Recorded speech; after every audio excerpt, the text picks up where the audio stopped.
رسول اللہ نے فرمایا 4 چیزیں بدنصیبی کی پہچان ہے۔ اگر آپ اس چینل پر نئے ہیں تو اس کو سبسکرائب کر لیں تاکہ آپ کو مزید اچھی ویڈیوز دیکھنے کو ملے۔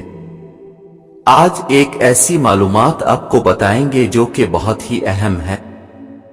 حضرت حسن بصری آئرہ نے بلند آواز میں فرمایا، لوگو، اللہ تعالیٰ کا دروازہ کھٹکھٹاتے رہو، دروازہ ضرور کھلتا ہے۔ ایک بڑھیا نے سنا تو بولی، اے حسن، کیا اللہ تعالیٰ کا دروازہ بند بھی ہوتا ہے؟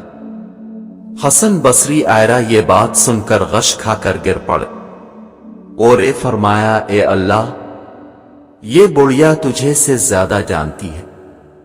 سب سے برا کھیل وہ ہے جو کسی کے خلوص سے کھیلا جائے۔ اللہ جب بہترین سے نوازتا ہے تو پہلے بدترین سے نوازتا ہے، تو پہلے بدترین سے گزارتا ہے۔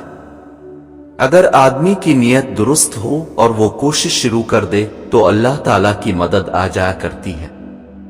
میں نے بندگی کا طریقہ پرندوں سے سیکھا، جن کے گھونسلے طوفانی راتوں میں تباہ ہو جاتے ہیں، مگر صبح ہوتے ہی وہ شکایتوں کے بجائے اللہ تعالیٰ کی حمد و ثنا میں مصروف ہو جاتے ہیں۔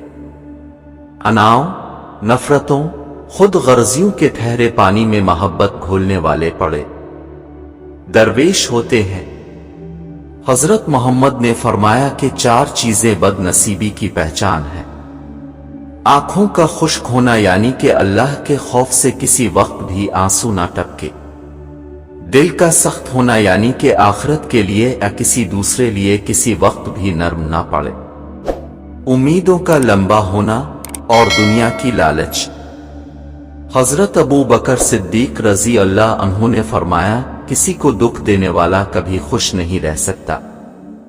حضرت عمر فاروق رضی اللہ عنہ نے فرمایا، کسی کی بے بسی پر مت ہنسو، کل یہ وقت تم پر بھی آ سکتا ہے۔ حضرت عثمان غنی رضی اللہ عنہ نے فرمایا، کسی کی آنکھ تمہاری وجہ سے غم نہ ہو، کیونکہ تمہیں اس کے ہر آنسو کا قرض چکانا ہوگا۔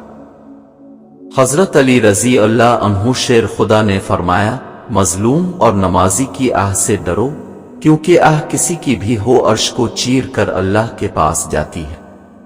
ہوائیں موسموں کا رخ بدل سکتی ہے، اور دعائیں مصیبتوں کا کچھ باتوں کا جواب صرف خاموشی ہوتی ہے، اور خاموشی بہت خوبصورت جواب ہے۔ ایسی مزید اچھی ویڈیوز دیکھنے کے لیے اس چینل کو سبسکرائب کریں۔ شکریہ۔